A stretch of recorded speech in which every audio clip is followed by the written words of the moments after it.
Hey, yo, Josh, let me get a little bit of reverb.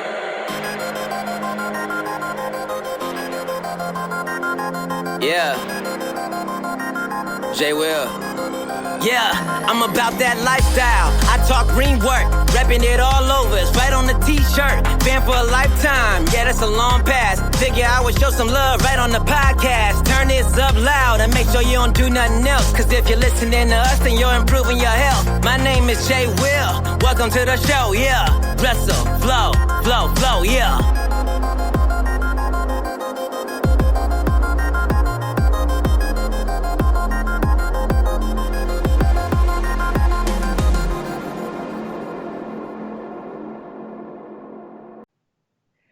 What is up, everybody? Welcome to Wrestling Reverb. This is now the third time we're trying to record today because we're having no luck. No luck whatsoever. So everything that we just talked about is now off of our brains, so it can get absolutely wrecked, in my opinion. Kevin, again for the third time, how are you?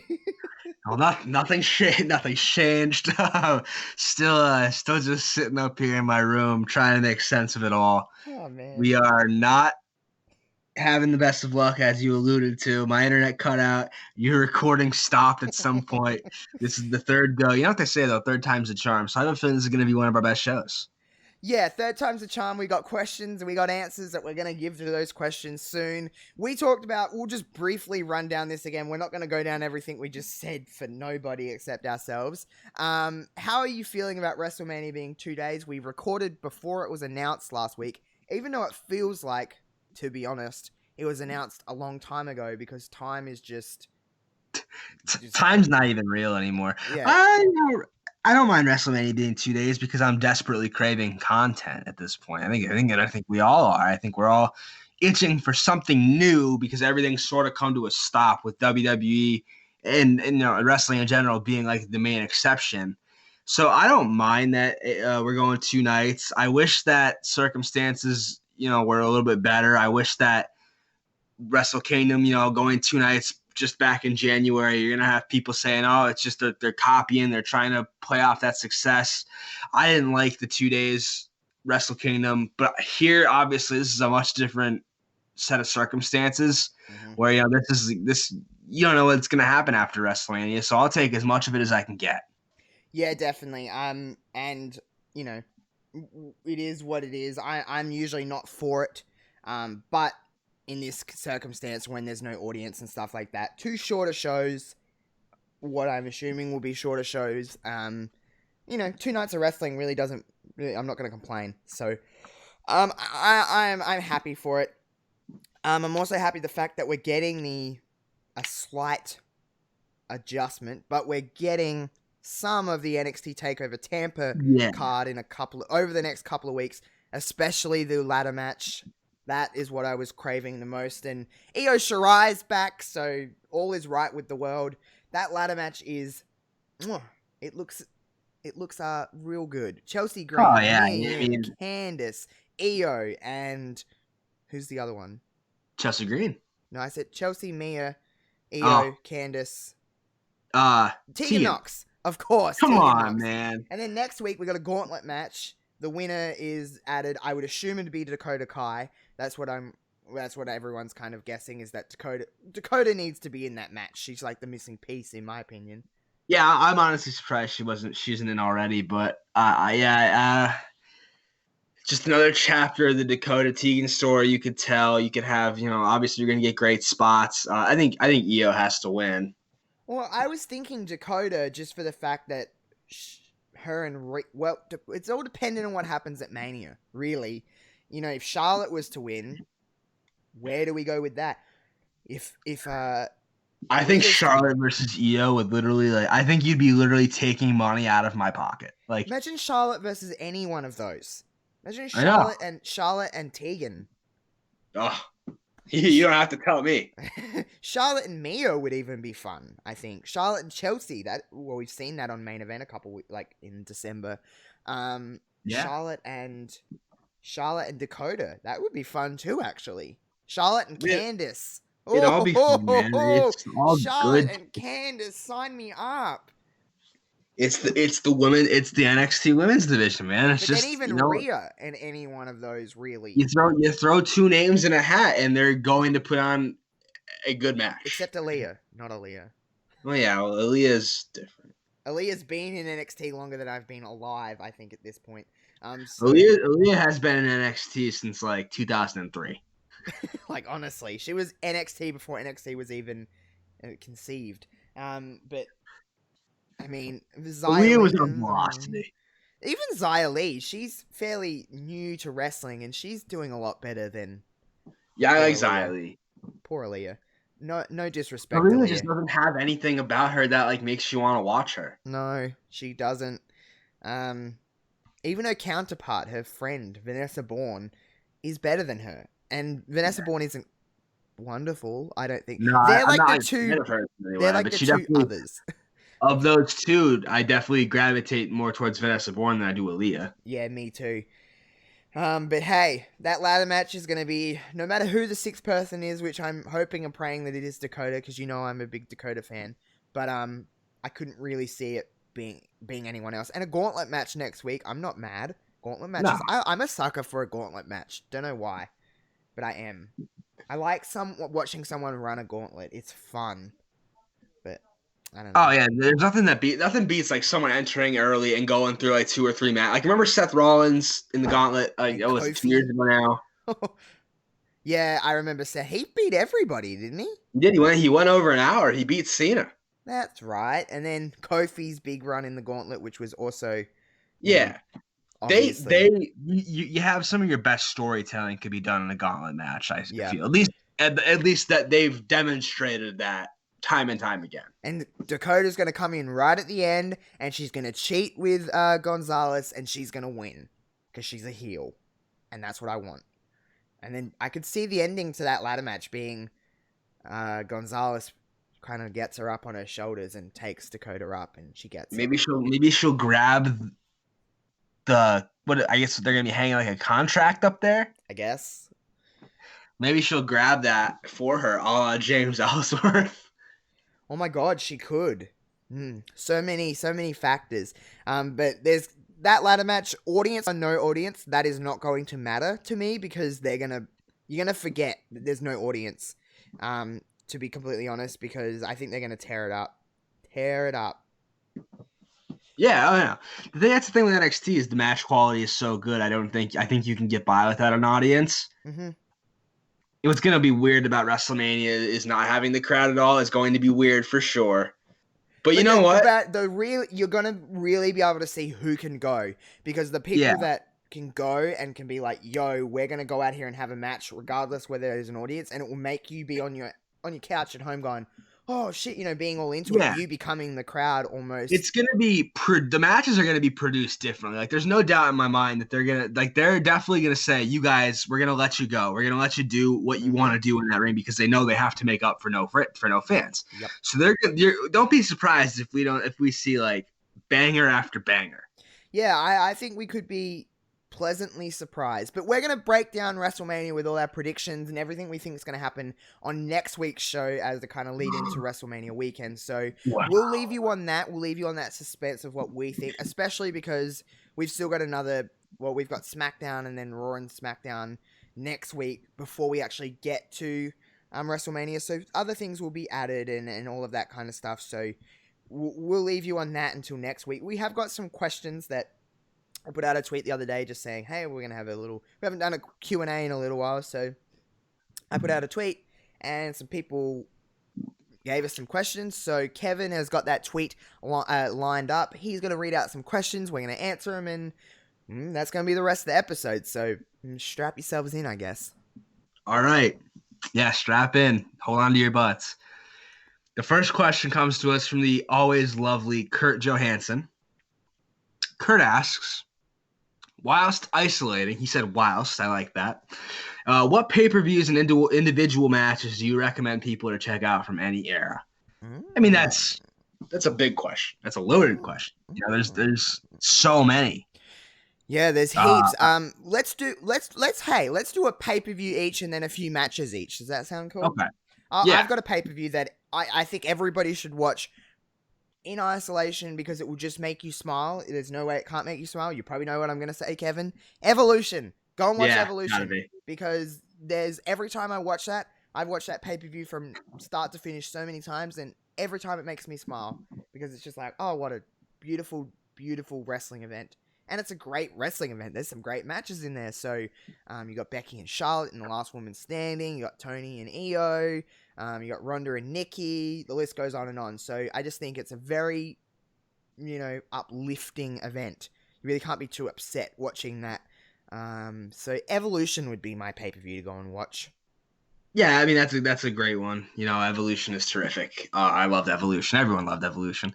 For me, I mean, if you're asking me, I'm obviously gonna say something that pertains to me, while also be. I'm not gonna say like a dog shit pay-per-view, but my favorite pay-per-view I think of all time is the Royal Rumble 2006, and obviously, as a Rey Mysterio fan, as a card-carrying member of the Rey Mysterio fan club, nothing gets me going more than watching Rey go coast to coast. 62 minutes lasted with, the likes of Triple H, Randy Orton were in there. He beat everybody. He made I think it's the most impressive run you'll ever see in the Rumble. Yeah. And obviously it feels good. Rey coming out in the low rider at the beginning should be enough to be like, yeah, I'm hooked. But if you're not, in addition to the Rumble, you had the great opener, the cruiserweights, where Gregory Helms won the cruiserweight title. You had Edge, Cena. You had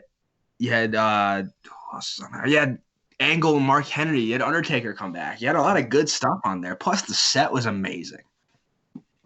Yeah, that was the one with the big doors, wasn't it? Had big like the Roman times. Yeah, it was the one where they were it was like Roman is like the best way to put it, I guess. Yeah.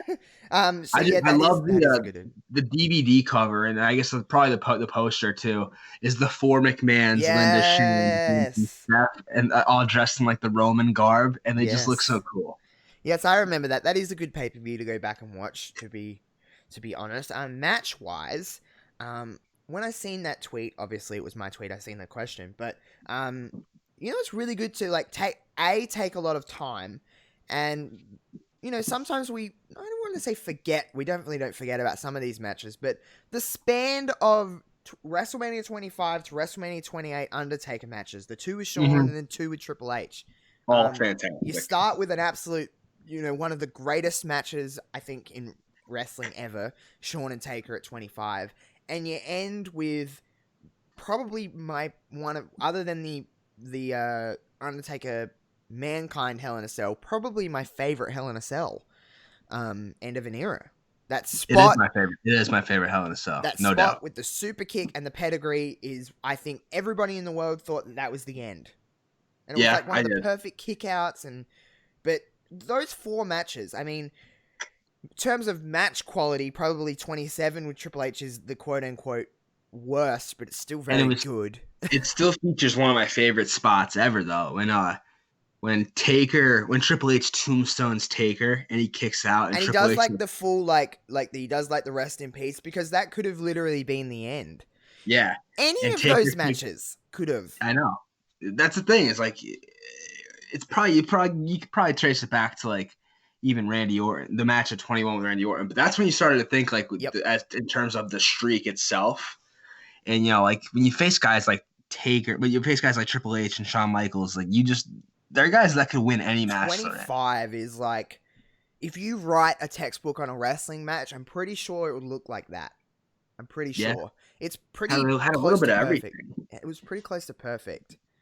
It was, terrific. I mean, obviously with the two caliber of talent at that point in their careers, you weren't going to get a bad match no matter what you did. But, I mean, man, oh man, that ending to that match, that moonsault caught perfectly into a tombstone, sign me up. That's a great match. I haven't watched that match in a minute.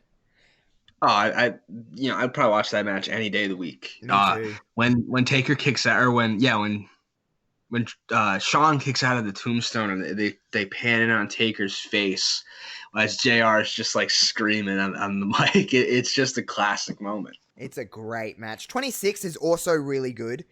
Yeah, people are always going to sleep on 26 a little bit because it's arguably not as good as 25, but it's slight step behind. But just that moment of the end, it's literally like 6 inches behind. Woo, like that moment at the end when he slaps him and kind of just says, "Put me down, like I'm done," is so wonderful. Alrighty, so they're my matches. Kevin, what are some of your matches? Okay, so there's so many that come to mind. One that I actually watched the other day, and I'll always have a nice place in my heart for this one.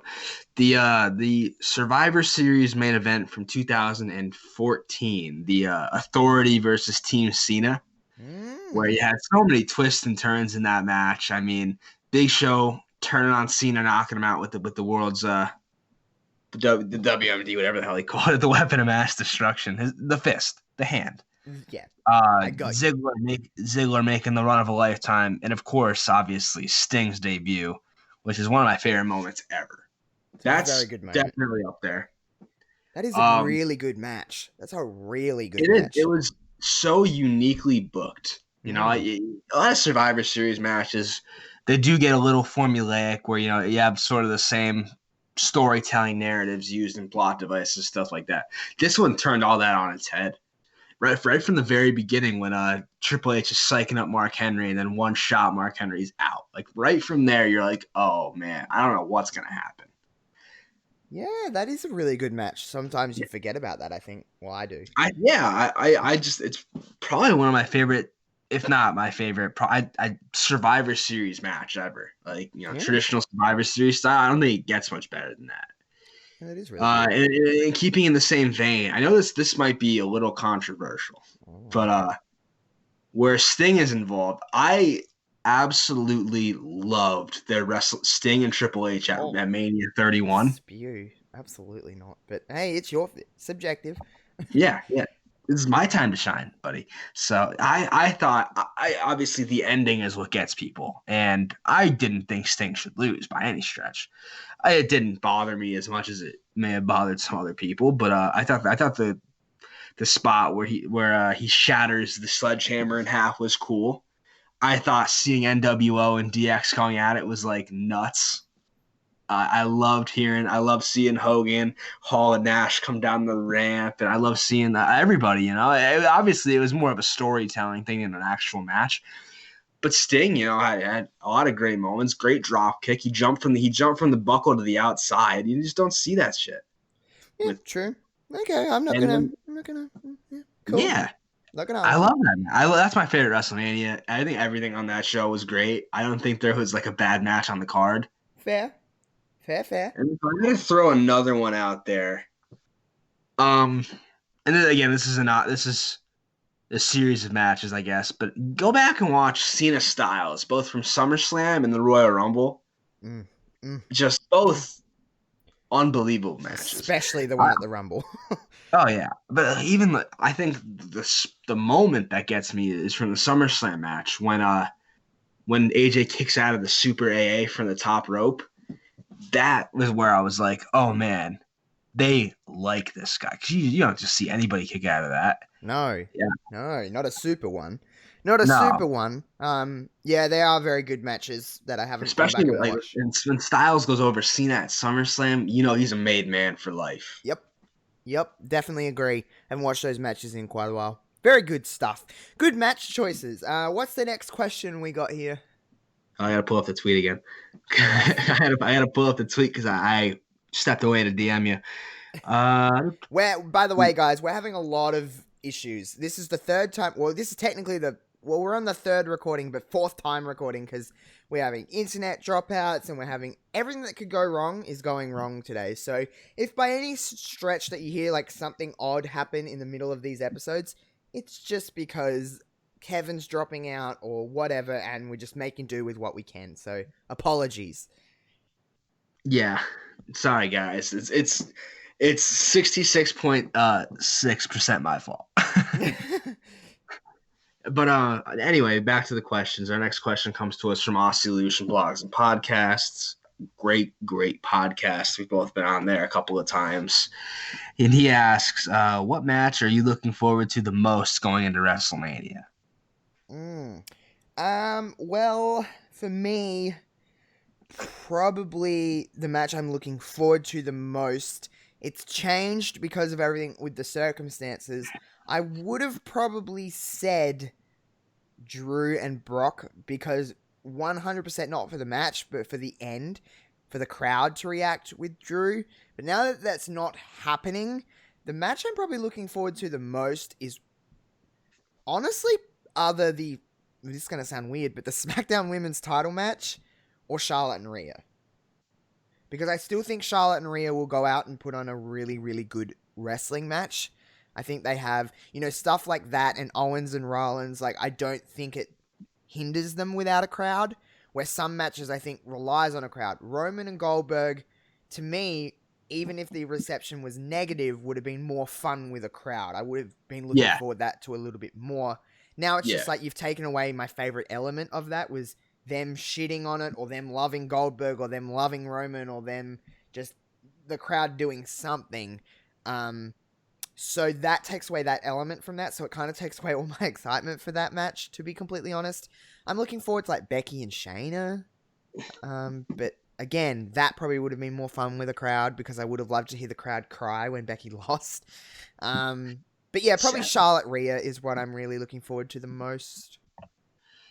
So mine hasn't wavered. And obviously circumstances are different now. There's not going to be a crowd. But I still think that Edge and Randy Orton. Oh, and that too. I forgot about that. Is going to tell. I just think it's like our childhoods, or at least our young adolescent. Oh no, it's my childhood.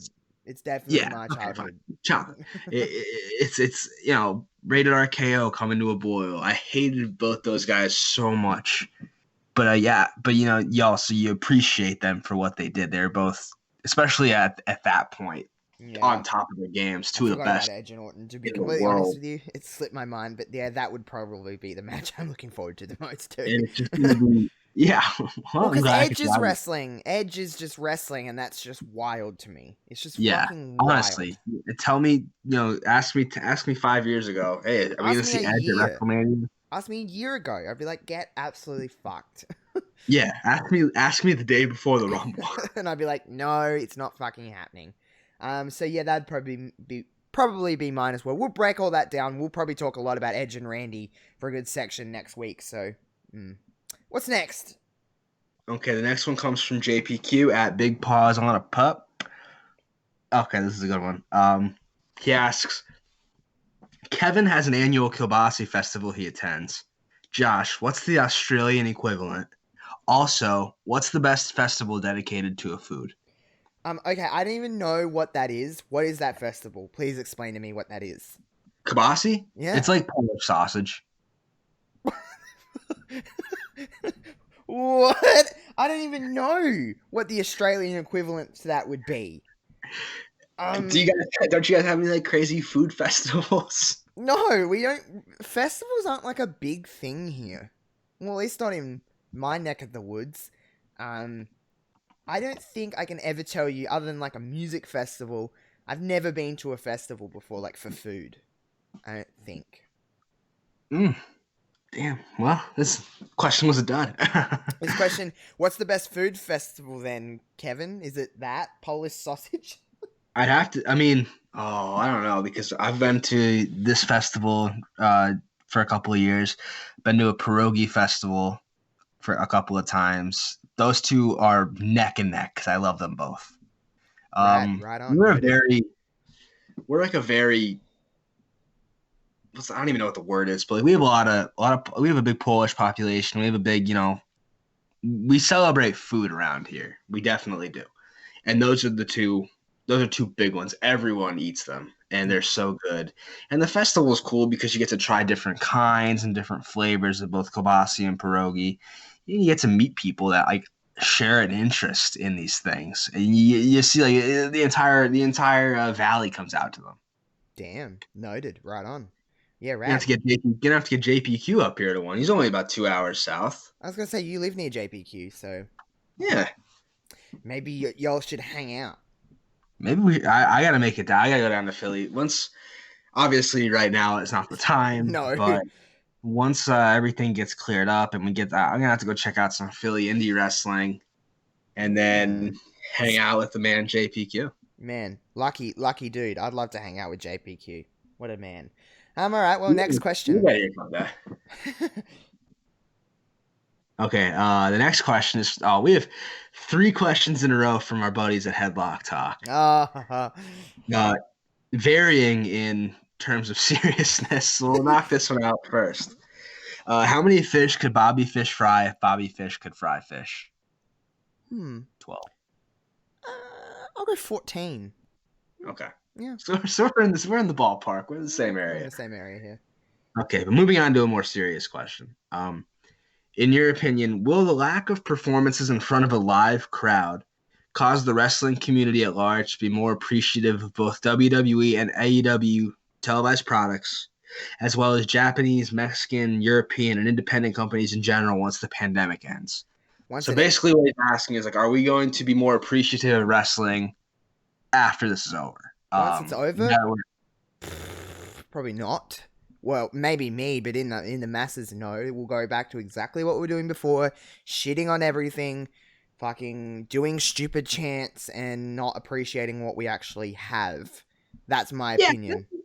Yeah, that sounds pretty spot on. Which I wish it wasn't, because I'm not like that when it comes to wrestling, but I guess the majority, the vocal minority is.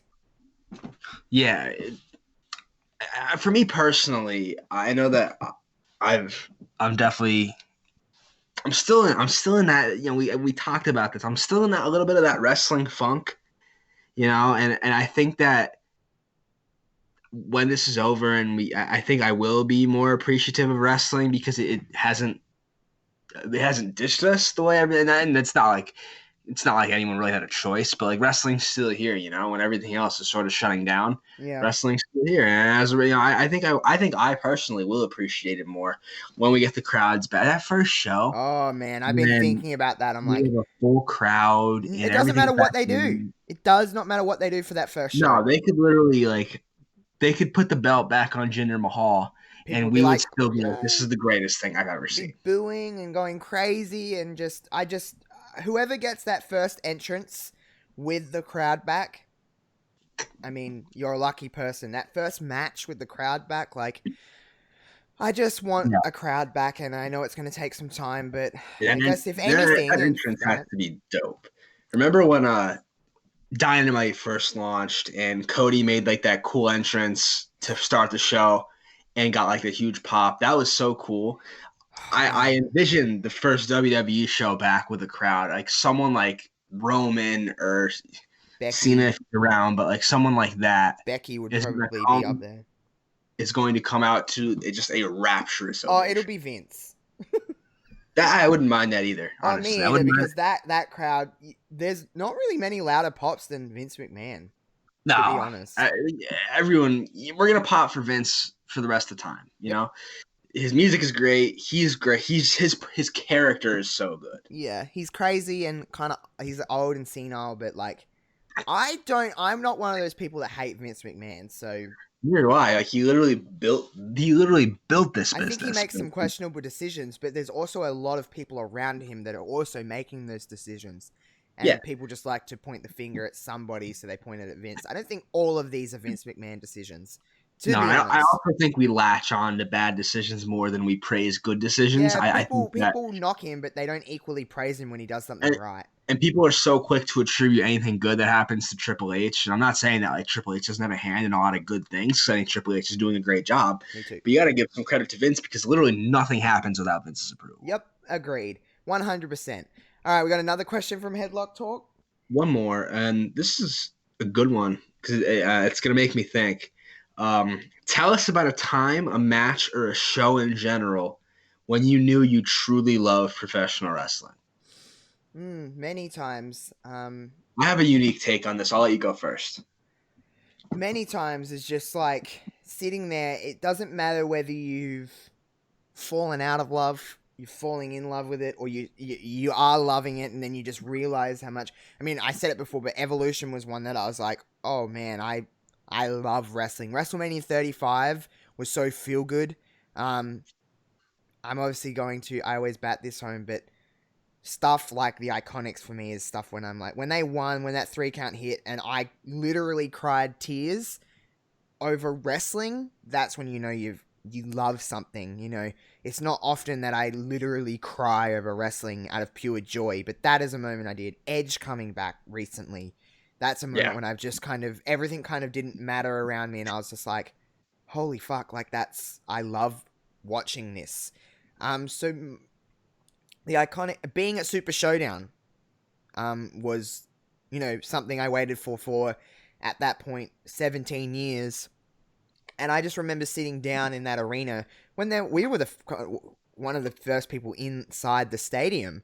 And I just looked up and looked at the screen and all the empty seats, and I cried that night too. That night when I was just like, oh God, I've waited for so long for this. I love this so much. And just kind of looking around, and you know, because when you have moments like that in your life, you don't stop just to take it in. Everything just moves. And I don't remember a lot of that night. Like, I can't vision it. But that moment, I just said to myself, I'm like, please remember this for as long as you possibly can, just looking around. And I haven't forgot that. It's very vivid in my mind. So moments like that, I'm like, man, I really love wrestling. And I don't think if I ever fall out of love with wrestling or stop watching wrestling, there'll be a big chunk of my life that I know that I loved it. So that moment in particular is probably the biggest one, is just looking around at that empty stadium and just being like, whoa, I'm here. I'm in an 80,000 seat stadium watching something that I love the most, which is wrestling. So probably that moment, but then just from a visual standpoint, probably the Iconics winning is just because I never envisioned that happening. So and just everyone around me in the room is just like, we're all feeling this same emotion, and we're all like, what the hell just happened? Like, someone from where we live is just like living out their dream. And it's like, I don't know, it sounds sappy and corny, but it's pretty inspiring to be like, I can do whatever I want in the world. So that, I think people don't realize that with me, is like, oh, you just love them because they're Australian. It's like, yes and no, but they're also people from so far away. We're literally on the other side of the world, and it just kind of like, at one point they were just two young people just going, oh, I want to do that. And it's like, everyone probably would have told them, you're not going to do that. And it's like, they just won at WrestleMania. Pinned a Hall of Famer. Like, you can't really, I don't know, pin Bailey, but whatever. But, you know, she's probably a Hall of Famer one day. So that to me is like, I love this shit. I have like 6. I'm gonna try to narrow it down though. Obviously, it would be easy for me to say Rey Mysterio winning at WrestleMania 22, but I'm gonna steer clear of that because I was still young and I loved wrestling, but it wasn't like a oh my God, I love this shit moment. Honest to God, there's a couple. Going, you know, it's sort of in the same vein where you were at Super Showdown, going to Raw 25 at the Barclays Center. You were at Raw 25? Yeah. Oh, I didn't know that. I was there. I was at the Barclays. I got to watch Stone Cold come out and stun Shane, and going back and watching on TV was cool, but like being there obviously is crazy. Got to watch The Miz win the IC title. Got to see all the legends and stuff. That was an affirming moment where I was like, because I remember in the lead up, because tickets obviously were a little expensive, and me and a friend, you know, I was gonna be in New York because I was living in Long Island at that point. So sorry guys, we lost Kevin for a minute there, but he's back. Are you back now, Kevin? I think. Yeah, we lost you for like a split second. So we got it cut out just after you said that it was one of the best decisions of your life. Yeah. Well, it was. Best decision of my life. But the worst decision of my life was apparently getting on this internet. Yeah. But yeah, it was great. You're getting to be with people that love the same thing you love, and just experiencing all that all that shit. So cool. Almost fun fact, I almost stole a guy's chair on the way out because they had like the collector's chairs. Oh, yes. And I was on the train ride back to Long Island, and I was getting off at my stop, and I was like, it would be so easy for me to just grab this guy's chair and get off the train and run, but decided against that. Yeah, wrestling is wonderful. Again, guys, sorry for all the technical issues we're having here. We cannot control the internet, so we're very sorry. But so if you hear any cuts or random stoppage, it's just because Kevin's internet is being bum right now. So we apologize. So I guess we'll move on to the next question, so we can get these.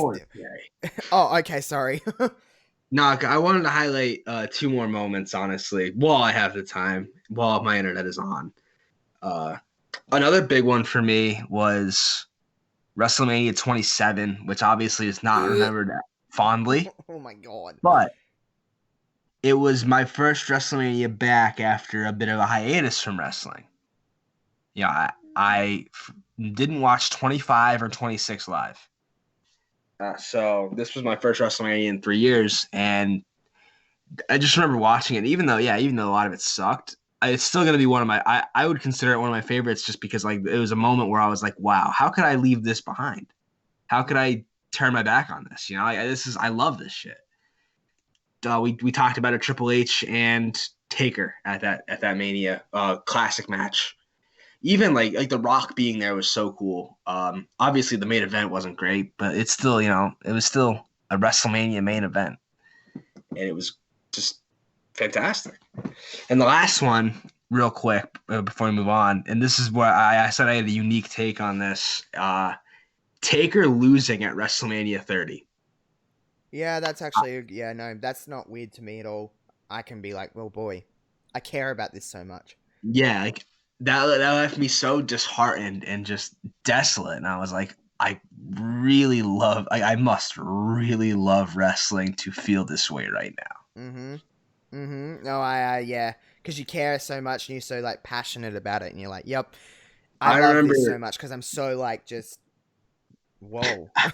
I remember that day. I was with a group of friends. We got it. We watched it together. I remember I had practice for Stations of the Cross that day, and I left early, even though I was playing Jesus. I left after like the first station because I was like, I can't miss WrestleMania. So they basically couldn't practice that day, but it was worth it. I remember my day because the day before I was coming back from a family holiday, and our flight got delayed all day, like into the night. And I was like, oh my God, because obviously WrestleMania starts like 6:30 in the morning. I was on a plane. I was meant to be on a plane coming back to Adelaide at like 8 a.m. We got delayed until like 6 p.m. I was home in my town by about probably about 1 a.m. And then up for WrestleMania at 5:30.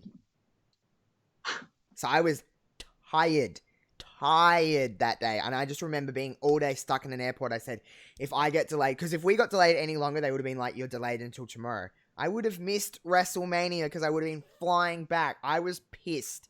I remember being angry at the airport all day. I'm like, please get me home. Please get me home. WrestleMania is on. I cannot miss WrestleMania. And I didn't, but I was tired. So tiredness on top of being just so like, I just remember watching and then seeing that F5, and then that 3 count, and Michael Cole saying the streak is over, the way he said it. I was like, I stood up and I was like, what the fuck just happened? I was with people. We're like, oh my God, the streak's over. And we're just kind of like, what the hell just happened? Like, yeah, I remember. It's just crazy. I don't think anyone said a word. Yeah, we just kind of looked at each other like the big, you got your mouth open like, huh? Like, what the fuck? My one buddy, who's a bigger Undertaker fan than I obviously everyone loves the Undertaker, but this kid, like, he literally didn't say a word till I think the main event. Yeah, because the girls were on straight after, and I was a big AJ fan, and I was like, oh man, they put the girls on straight after this because obviously they don't want to sacrifice any other match. Yeah, that was so unfortunate.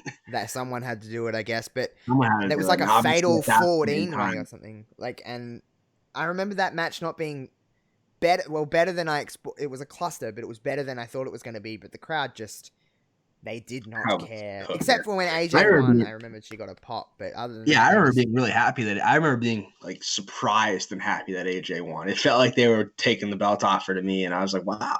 And then obviously she lost it the next night. yeah. But yeah, that's a moment that I agree with. All right, next question. While we've still got Okay. internet, let's get some of these questions done. Yeah. Okay. So next question comes to us from Royally Rumbled, and this is for me, Kevin. If Josh were to come visit, which NEPA, that's Northeastern Pennsylvania, restaurant would you take him to? Very important. You better wine and dine me fine, bitch. This better be good.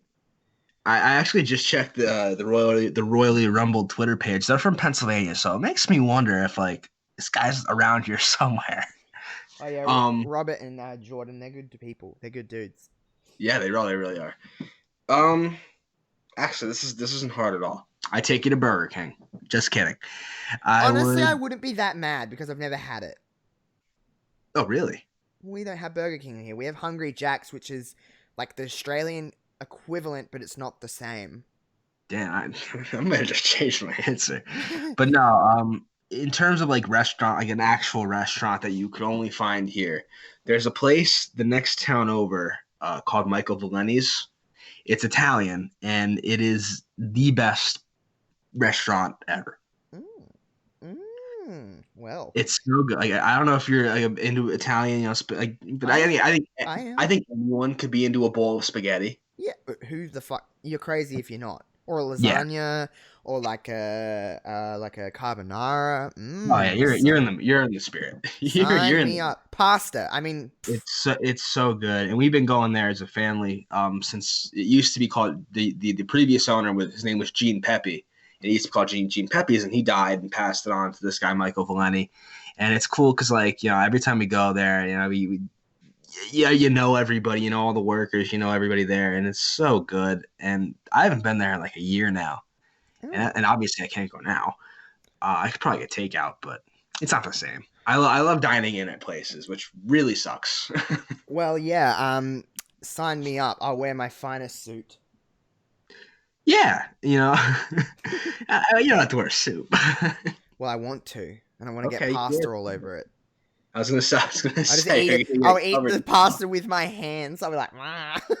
I am an absolute menace when I get spaghetti there every time, and I almost have to wear the napkin like bib style because I get sauce all over myself. Hell yeah. Right. Oh well. Now we know we're going for our first date, so there's that. Yeah, it'd be so romantic too. All right, on to the next. The next one's a good one. It's from Ditz at Ditz on Wrestling, No. and it says, "If you two are married, who would take the other's surname?" Well, I seen this question. I was like, obviously you take my surname because whose network are we on right now? That's fair. I was gonna suggest the hyphenation, but Oh, we could do that. We could do that. I don't care if one goes first or last. It could be Robinson Carroll. All right, we'll do Carroll that. Robinson's alphabetical, but Yeah, but well, I'm older, so get fucked. That's true. You are older than me. I forget that sometimes. Get fucked. So me first. We'll go with the hyphenation though. That's fine. Okay. And then sort of an add-on question, and this one actually might be a better question from Oscilution said, "What would the kid's name be?" I fucking commented on that. Yeah, I know. I'm seeing that now. I hate kids. I hate them. I They love are the kids. worst. I don't personally, this is going to sound really awful, and everyone's like, you'll be different when you're older. I personally never want children. I don't care for them. I get very uncomfortable around them.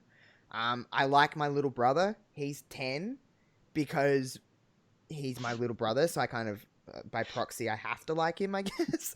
But I don't like children. I don't like being around them. I hate when they speak. I hate the way they speak. I hate when they cry. I hate when they want things. I hate the way they eat, the way they drink. Like, when they do that thing when they drink and they're like, and you're like, ugh, get away from me. The way they always need to be entertained. There's not much I like about kids. Damn, I guess we can't get married then because I want kids. It's a shame. I isn't think it? that I will say this. I think that at our age, and I know we said you're older, but you're like a year older. So Yeah, I'm like not we're that much basically older. the same age. I think at our age, especially for guys, we're like most guys hate kids right now. Yeah. And I don't think anyone like it. I've always looked at myself as like in the minority, saying like that I know I want kids and I really like being around children. But I do. I enjoy. I had my cousin Miranda has two kids that are infant, toddler, infants, whatever. And I every time I get to see them, I'm over the moon. I think they're so enjoyable. I like the way they crawl around and try to walk. Oh no. It's like my nightmare is coming alive. My And cousin also has a kid and I'm like, get it away from me. part of it is definitely that I still am a kid in a lot of ways. Like I need to be entertained at all times. I mean, me too, to a certain degree, but like when my cousin comes and visits me, who I loved, she's like a little tiny bit younger than me. We're like, two peas in a pod. We've always gotten along. When she comes to visit me and she brings her child, I'm like, please tell it to stop touching everything. It's a toddler, so it like wants to just walk around and touch every doorknob and everything. And I'm like, I'm not into this. I don't dig it. Like, just like, I don't know what you meant to do with it. Do you like put it outside in like a cube or something? Just let it go do something else. But That's terrible. I'm not into it. And the worst thing is like, I'm actually really good with kids when I like, with babies and that, I'm great with babies. I don't like them, but like if you hand me a child, something comes over me and I just know what to do with it, which is weird. But I'm not into it. It's not my style. It's not my jam. Yeah, I guess we I can't don't really get like married. people my age though, so I don't know. Yeah, I guess we can't get married then. Yeah. So I guess this whole segment was for not. I'm not into people at all. They can all just go away from Yeah, me. I am a people person. I do enjoy people. I am too, but just more so in the fact that I honestly do like being on my own sometimes. I like I animals. mean, there are a lot of people that stink. It's just like I enjoy them. Yeah, there's a lot of people that are awful. Like I like my animals, and that's me. Thank God we don't have to self-isolate from animals. By the way, shout out to dogs Yeah. and cats and all that. We can. Oh, my dog has been keeping me sane. Same with my cat. So, who's getting kind of over on Twitter? It's going to her head. I do appreciate the cat content on Yeah. Twitter. I love seeing other people's animals. I am in Me a too. Facebook group, a private Facebook group where people just Ooh. share pictures of their dogs. Oh, a private Facebook group. Are you 44 years old? Maybe. No. I had to get the invite from a friend. Oh, well, that took a turn. What's the next question? The next question is from Queen, Oh, Queen. the Queen of NE. What's been your favorite match in the no fans shows? Oh boy. Okay. What's been my favorite match of the no fan shows? There's nothing that's really standing out. That, honestly, which is really weird for me to say, the Fatal 4-Way on Dynamite last week between Penelope Ford, Chris Statlander, Sheeta, and Riho? Yeah, Riho. That was really good. That's probably one that stands out to me the most. The tag match on Raw this week, I don't know if you watched any of this, Kevin, but there's a tag match on Raw this week with Angel Garza and Andrade taking on Ricochet and Cedric Alexander. Outside of the finish, which was clearly a mistake, it was a really good match. It made me kind of go, oh, it doesn't matter that there's no fans here because they're having a really, really good match. But those are the two that stand out to me. I can't really think of too much more that's like really jumping out at me that's like, oh my god, that's amazing. But I could imagine that that'll probably change over the next couple of weeks with NXT takeover stuff happening and WrestleMania and whatever Dynamite presents. So they would be my answers. I don't know if you can answer that, Kevin, can you? Because you've only just got off work to be able to watch wrestling, really. But yeah, I've watched one of the no fan shows. I watched the first SmackDown with no fans. So Brian and Cesaro? Yeah, that's what I was gonna say. Although I did enjoy the opener. It was Bliss and Cross versus Bailey and Banks, which was also fun. They're clearly having fun in there. Yeah. They've got to Cole and learn to Triple H. trust their instincts, don't they? Yeah. Instead of, because they feed off a crowd, so taking that away, they've just kind of got to go like, well, what do we like? So Yeah, basically, it's like this is for us.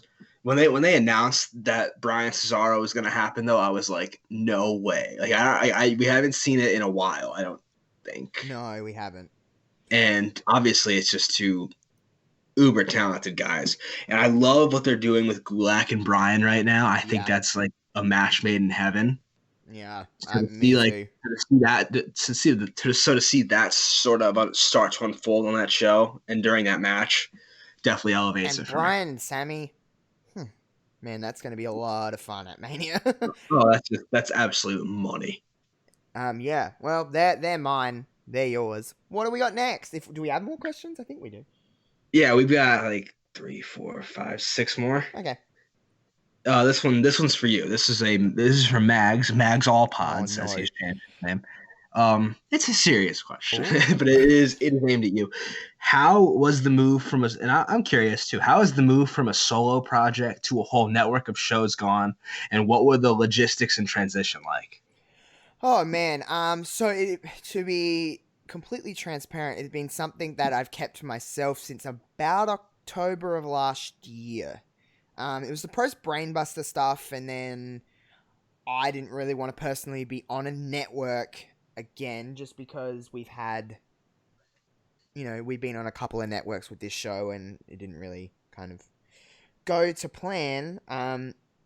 But the kind of transition. So again, planning it I was always going to make sure. The reason it took so long for me to announce it and for me to actually do this was because I wanted to make sure logistically it could go as smooth as possible. Transition could go as smooth as possible, because I would like not brag. This isn't a brag or anything like that, but I'd like to think my transition has gone fairly smoothly. I did it pretty as easily as it could go. There was only like a slight here's a new feed.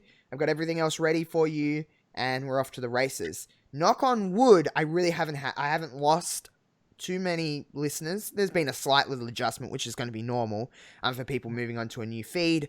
But I've pretty much retained everything, and everyone, really haven't anyone told me that there's any issues or anything like that. I don't know if on your end of the things, Kevin, there's probably been no difference for you, even just recording or listening or whatever. It's been pretty smooth in that regard, yeah? Yeah, nothing's really changed for me. It's just more shows to listen to. Yeah. I'm gonna say, especially right now when there's so much. I think everyone's got a little bit more free time on their hands. Mm-hmm. It doesn't hurt to have more shows to listen to, and there's still not enough hours in the day for all the content I want to consume. Especially because I still am working. I still have work to do, but I've enjoyed the Josh Robinson 00 network. I was not in the loop for anyone. Obviously, nope. Josh just said, he kept it to himself, and he means that. He kept it to himself. I didn't know about it until the day he announced it. I did it on purpose, only for the reason that, if it didn't come to fruition, I didn't want to have to go around and tell everybody, oh, this isn't happening, and then, I kept it to myself to myself, nobody. I was just kind of planning it and making sure that this transition was as easy as possible, because it's one thing to have an idea, another thing to execute it, I guess. But it's the only thing that really changed for me is obviously the content number is increasing for me, but I'm just recording more in advance, with the exception of this show, which has to be a little bit more in the now. But I can record the Josh Robinson show 3 or 4 weeks in advance. I can record Brothers by Law in advance. Ditz versus Josh, we have a set schedule, and we're always home for me and Ditz. And, and if I want to add more shows, I can with other people, or if I wanted to get some other people on board and fill the other days, or, fill extra content, then that's easy for me to do. It's just really been a feed change, and just making sure I made sure there was a reason I did the reveal I did with so long, is because people then paying attention to my Twitter to be kind of involved and being okay, we need to go over here and press subscribe on this one now. We're not going to get any episodes over here. There's a reason I kind of did it, instead of just being there's an announcement coming tomorrow. Here it is. There's a reason for everything that I do. Just remember this for all the future, everybody.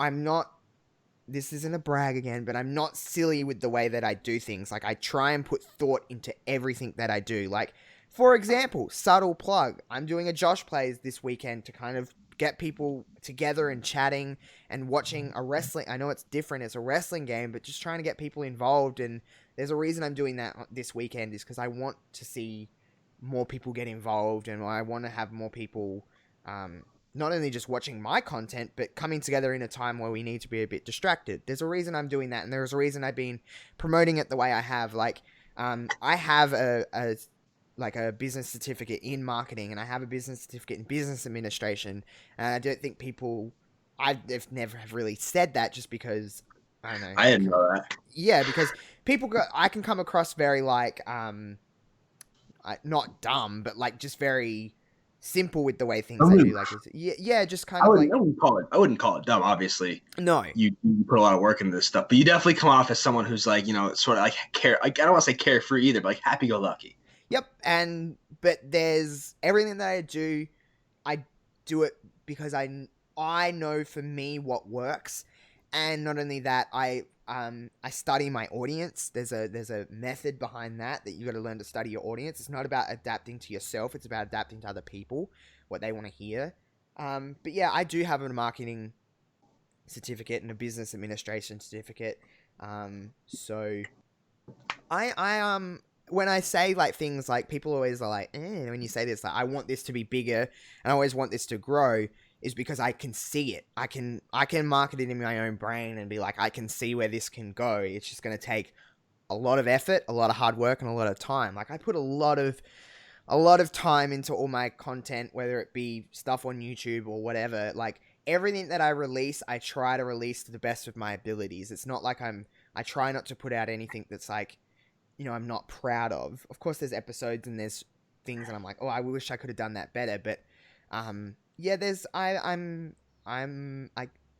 I'm a lot more involved in this than people may realize. I don't know. But to answer the question, logistics, transitions, and stuff like that, I think I've done it pretty smoothly. I would agree. I think that I actually think I've said this before, but I'll say it again. I think the most impressive thing about it to me was your ability and your commitment to you set a date. You said, this is when I have a big announcement coming on this date, and the date was like weeks in advance,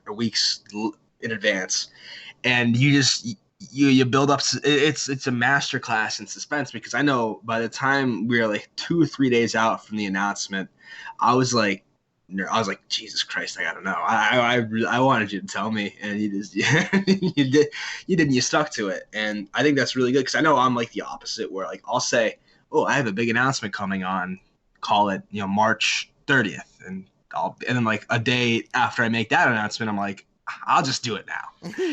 Oh, there was times where I wanted to. Trust me, I was like, should I just do it now? Fuck it, I'm going to do it now. And then I'm like, no, I said this date, and it's going to stick to this date, and I waited to this date, and it was worth it.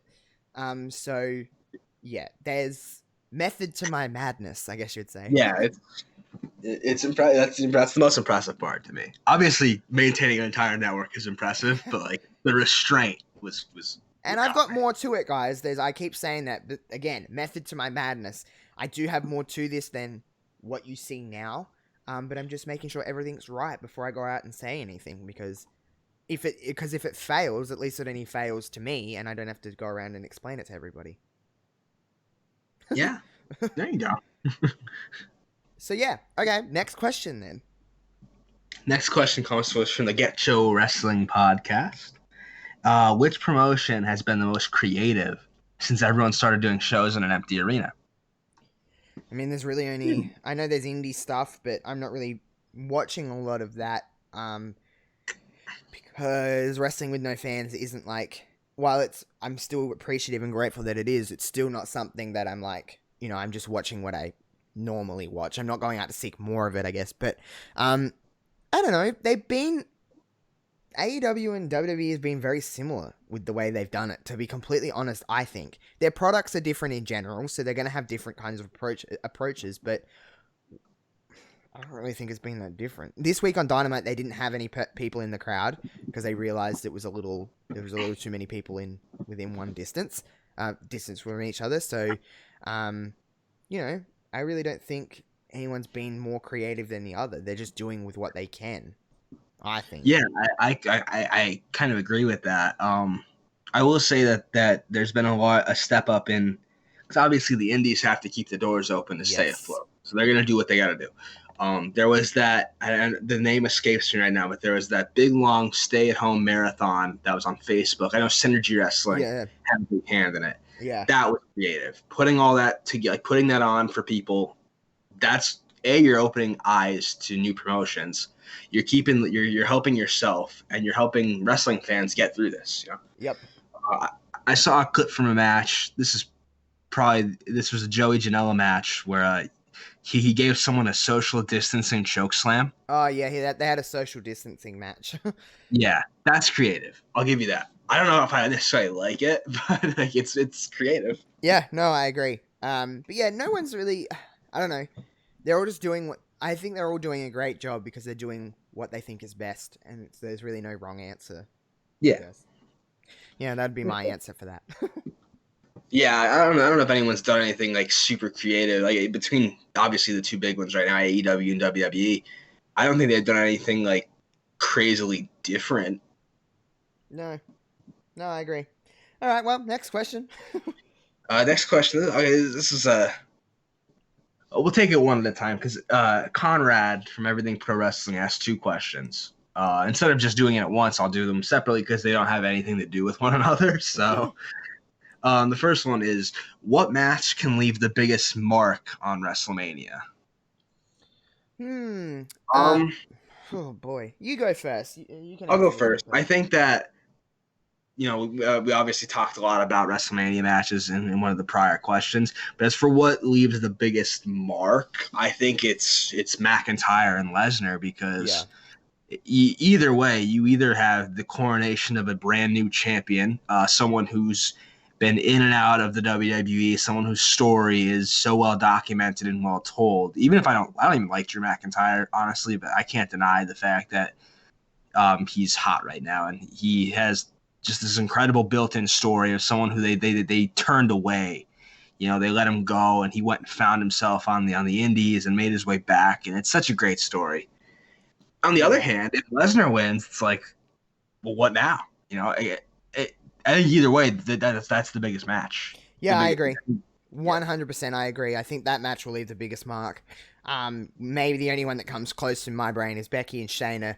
More so, again, for similar reasons. If Shayna wins, holy crap, Shayna's made. If Becky wins, what now? Where do we go from here? Who does she face? Like, what does she do now? If she beats Shayna, she's beating everybody. Shayna's got to be the one to do it. So I would say arguably one of those two. Yeah, that's a good one. I didn't even think about that. That's a good one. And you could say, I guess, on a lesser scale, but even though I think the ending is a lot more telegraphed, you could say Reigns and Goldberg too, because it's. I bet it's different because Reigns is a guy that they trust with the company keys. Yeah. And Goldberg's not going to win. No. If he does, Jesus Christ. Anywho, Conrad's second question. This is probably more for you. This is definitely more for you because I don't play the WWE video games that much. But what does WWE 2K21 need to do to regain consumer confidence again? Now, I know 2K20 got some bad reviews. It's a broken mess. It's broken. I wouldn't say the word. I don't think the fundamentals of the game is necessarily bad, but it's the encoding and stuff is just the engine is just completely broken. So I guess to answer Conrad's question in my brain is no matter what, because of this game and going into the next one, they've lost a lot of their fan base. They've lost a lot of people that are like, I'm not buying this game because that one was so bad. They just need to make a game that isn't broken this year. They need to start up again, brand new engine or something, whatever they're doing, and they just need to make a good video game, and word of mouth gets around, you know what I mean? And people are like, this is actually really good, buy it, and then you start building up your thing that way. No matter what promotion, no matter what bonuses, no matter whatever they do this year, it is not going to combat how bad this game has been. So, I would just say make a game that works how it's intended to work. That would be my biggest gripe with 2K20, everybody, is that not necessarily that it's like, yes, it's a bad game because it doesn't work properly, but like the things that you're meant to be able to do, you're not able to do because they just don't work. So that would be just make a game that works. It's weird, like you're so far along in the series and you're so far along in advancements in technology. It's like weird to think that like in 2020 you could have a game that is so flawed, like that like just doesn't work right. Yeah, and you're basically, the problem is that, and I agree with this, a lot of people are paying their hard-earned dollars for this game, and you're giving them something that is not completed. They gave us a beta version of what eventually it could become if they had more time or whatever. We've had, I think, 6 or 7 patches for this game, and even in this patch, every patch seems to break something else, and this is a much better version of the game now than we had when we released, but this should be the version with just a few bugs that it has now, should have been released in October, not go through 6 months of all of these broken, game-breaking glitches where, I've been recording a lot for Evolution, my Josh plays this week, and I've learnt how broken the game is, just been trying to do simple things, and I'm like, holy fuck, like this game is, man, there's a reason I'm doing a recorded version of the thing, not like live playing it, because I think I'd have a lot of game crashes and it'd just be very frustrating. So I'm trying to do the best I can with what I've got. So yeah, it is weird to think about that, but thanks for the question, Conrad. I'll talk about 2K anytime. Yeah, I'm clearly geared more at you, and that's fine. Yeah, I'm not jealous or anything. Next question from at 8-Bit Ray asks, if Jason Voorhees were a wrestler, how bad would Vince be swooning? Then adds, the one character that can't be buried by Triple H. So this is a comedy question, and I'm a big Jason Voorhees fan. I don't even know who that is. Oh, really? No. Have you ever seen the Friday the 13th? No. Wow, okay, so I'll take this. This is the question for you then. Okay. So a little bit of backstory for you, Josh. And for anyone, I guess, out there listening who doesn't know who Jason Voorhees is, he's probably one of the most iconic horror movie characters in film. It's like, am I thinking of the right thing? Like Jason, like the thing with the thing on his face. The hockey mask? Yeah, that thing. Yeah, that's Jason. His last name is Voorhees. Oh, I didn't know his last name. Okay, I know who Jason is. Yeah, so Jason obviously has been in like 14. There's been like 14 films made. They're all pretty terrible, honestly, but I enjoy them. I guess just to answer your question, Vince would love Jason because he is big. Yeah. He is unkillable. So like he the only thing is like you already have sort of like Jason in form of the Undertaker, and the Undertaker's a better wrestler than Jason Voorhees, arguably. Well, Jason we don't know that. Jason no-sells a lot of things. Oh, boo! Not a fan. Like he wouldn't give to people the way Taker does. So I don't know if Vince would necessarily pursue Jason Voorhees. Fair. What a question, eh? Yeah. Okay, the next one is from at Nubinco 1991. How do you think? I guess what do you think of Asuka's performance, both character-wise and entertainment-wise? Wow. I mean, I think those two sort of go hand in hand. Obviously, her character is entertaining. Yeah. And, she's gotten like over like other ways, hasn't she?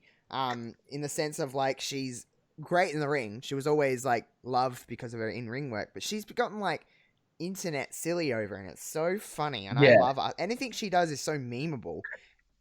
And she's gotten over largely in spite of some questionable decisions made on the part of the WWE. Yeah. She hasn't been booked as the strongest, at least recently. Obviously, she's tag champs right now. But there was that stretch of time there where, we didn't really know what they were trying to do with Asuka. I don't think the fans ever left her, though.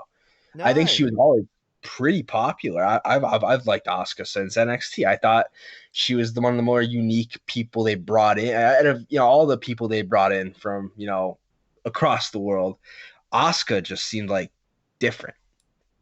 Yeah, I think I don't really come across many people that aren't somewhat fans of Asuka. No, I mean I think she's universally loved at this point, And and I'm her glad. Arcana-chan TV on YouTube, her YouTube channel is one of the greatest things in the world. What a channel. It's so good. And there you go. Like she's gotten herself over with the internet the way, you could look at, like, I guess the most prominent example would be Zack Ryder sort of getting himself Or over Xavier Woods. that way. Xavier Woods too. Like they're using, and obviously this is the internet age we live in. They're leveraging their platforms to make themselves more popular, and I think that's so smart. I don't know why like more people don't do that. And now everyone's got a TikTok account, it seems. Especially Yeah, Lana. Oh boy. I hate TikTok. I love TikTok. TikTok is wonderful. I'm Wonderful. very anti TikTok. Oh, you want to though? Is it too mainstream for you, Kevin? Ooh. No, it's just I don't like care about it. I don't want. I just hate when people send me videos. Fair call. All right. So what? One more question? Two more questions? One more question, last question. This is the Josh question. Well, unless you want me to answer it, I feel like I would be speaking out of my ass though. From at MGB Graham. With things supposedly coming in threes after bushfires and now the COVID-19 virus, what is next for Australia? Oh, So this guy's God. basically saying, what shitty thing is going to happen to Australia next? I don't fucking know. It seems like we had all of those devastating bushfires and then they were finally gone and out and whatever. And then this happened and Australia is on the trajectory of the moment with COVID-19. We're rapidly increasing. 3 days ago, we were at just over 1,000 people had coronavirus. 3 days later, it's nearly 3,000 people. So we are going rapidly increasing. So what's next? Maybe we'll be like, I don't know, we'll be overrun by something. I don't know, some animal will get mutated and destroy us all or something. Some koala or something will turn on us. I think the kangaroos are going to take over. They fucking everybody don't fuck with kangaroos. Don't get near them and shit. They will hurt you, by the way. They're aggressive animals. They will kick you and they will punch you. You don't fuck with kangaroos. Koalas either because they can scratch you and claw you. But kangaroos, we might get overrun by kangaroos. Yeah, I mean, I'll say this, and I'm definitely not the only person in America who would say this. I feel like most people over here, though, our lone exposure to kangaroos was through the movie Kangaroo Jack. Oh my God. Like, I know that's really all I know about kangaroos is that they talk. Kangaroos, sometimes kangaroos will just, like, you only see them when you go out in, like, the countryside, like the bush. That's the only time you ever see kangaroos. Or, like, if you're driving at night on a highway, you might see one pop across the road.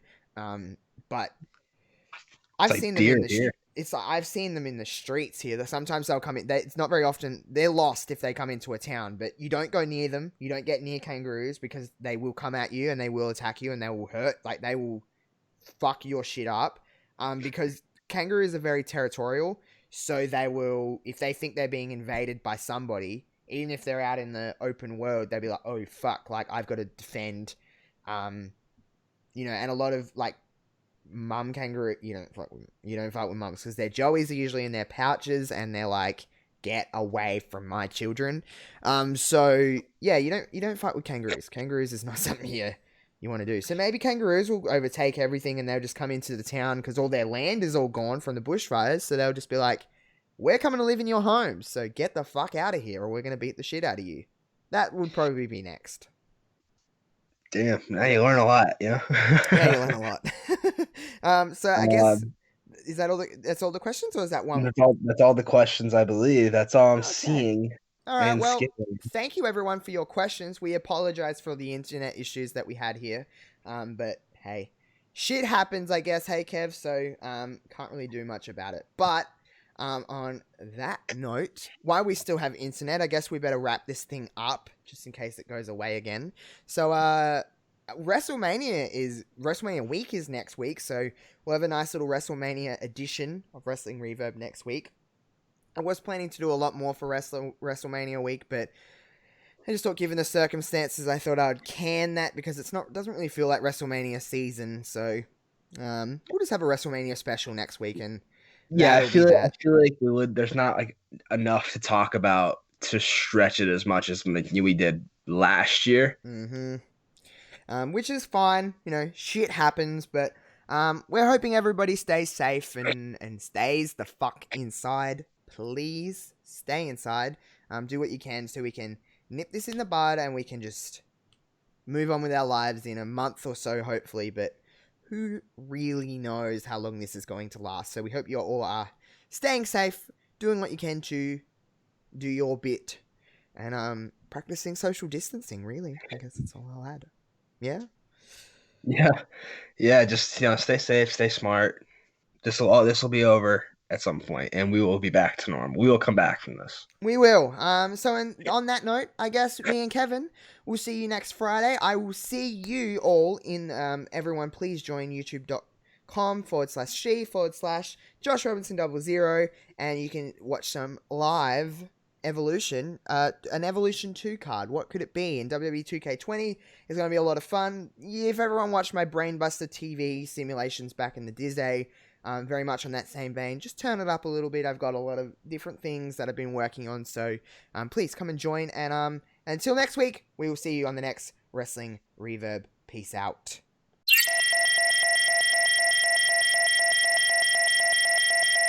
Let the